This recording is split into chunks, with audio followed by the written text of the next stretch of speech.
कह रहे हैं। अच्छा बस हम आपके लिए कह रहे हैं। हाँ हमको और किसी से मतलब नहीं है। हाँ तो आप भी सिर्फ मेरे लिए कहिए। हम नहीं चाहते कि हमारे बीच में कोई आए, तो हम तो सोना जी के कह देती अरे कि तोहर एक कनिया अरे बनाई दिए धनिया अरे कि त जल्दी आज रह तू भूमि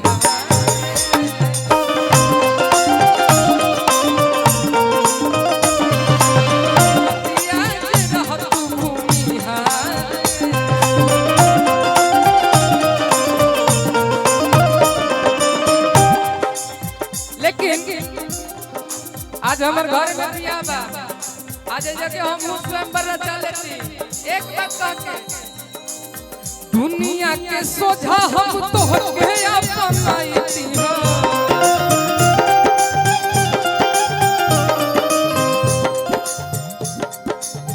पटना शहरिया में तो के अपनाईती हो जातिया जे रहत हां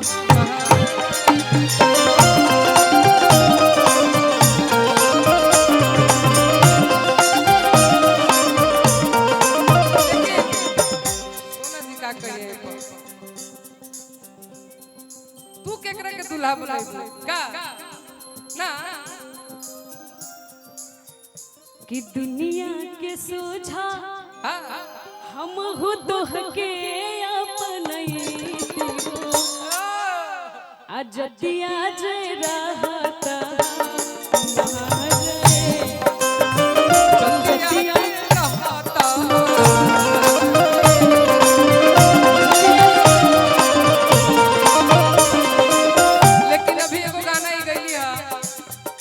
कोनो हाथ न बजरिया से होला ना आ कहां कोनो जात पात पूछेला जियरा नहीं आपने गाया ना आपने बोला कि मैं क्या गाऊंगी मैं किसको चुनूंगी तो मेरा वही था कि जो मेरा रहेगा। अच्छा मैंने बोला अरे सब आप ही का है। हमें तुमसे हुआ है प्यार हम क्या करें हमें तुमसे हुआ है प्यार हम क्या करें आप ही बताएं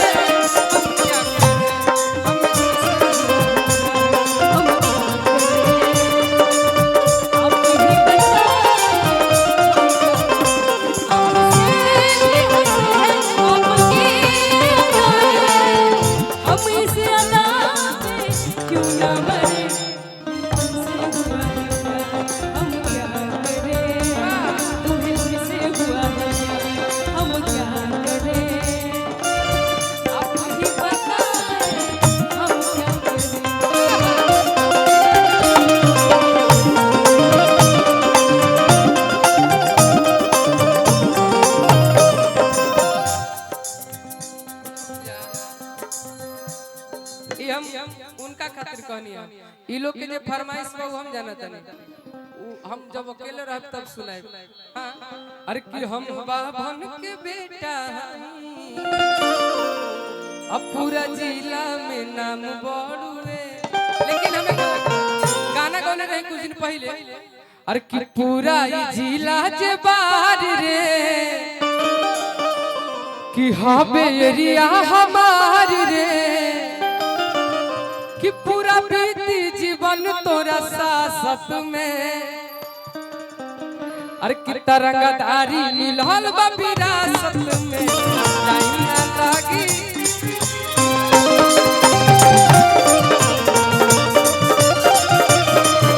तरंगदारी मिलल बा विरासत में जाई ना लागी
कि दर्द दिल के अब बढ़ा के गए।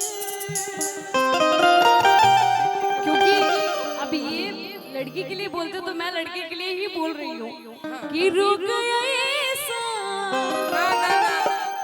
अंधारा के गए। हम लड़की के लिए नहीं, क्या भाई? अच्छा कैसा लगता है हम लोगों को मंच में देखते हैं तो आप लोगों को कैसा लगता है? अच्छा लगता है ना? एक नंबर। अरे एज अ फ्रेंड पर्सनालिटी है आपका भाई। आप ना एगो गाना सुन ले रहे कि तेरे जैसे 36 आए जाएंगे, और ये कह रहे थे कि मेरे वाले पापा लाएंगे। नहीं मैं भी गाई थी तो मैं ये बोली थी लाखों आएंगे लाखों जाएंगे, लाखों आएंगे लाखों जाएंगे, मेरे वाले तो मेरे पापा लाएंगे। अब बुढ़ारिया में पापा के तंग मत करो, इतना अच्छा है हैंडसम पर्सनालिटी आपके सामने है तो तुम आओगे मुझे मिलने, खबर ये भी तुम ही लाना। आपको देखेंगे तो हम एक ही